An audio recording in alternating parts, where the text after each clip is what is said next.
On this Borg Dyspnea scale, no breathlessness at all. That I can live with.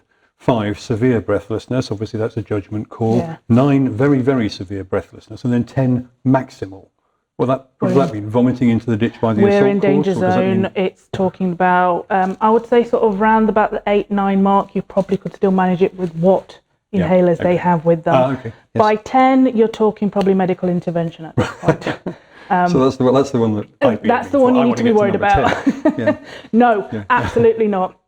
If they're getting to a 10, the idea of this Borg scale, and there is a reference list I've sort of emailed. Which I will send out to people. Which we'll send out. And there's studies to say how, because it's very subjective, what people's breathlessness is of like. Course.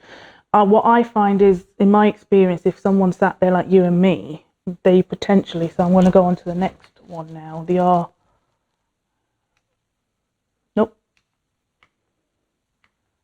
next one along. The rate of perceived exertion, that's what the RPE scale stands for. So this is how breathless they think they feel, or how hard they think they've worked. Does that make sense? So yes.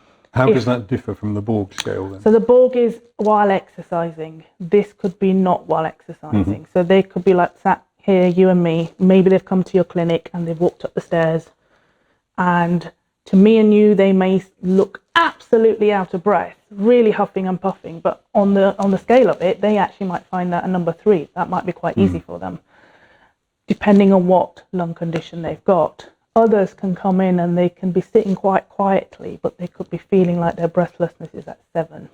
Yes.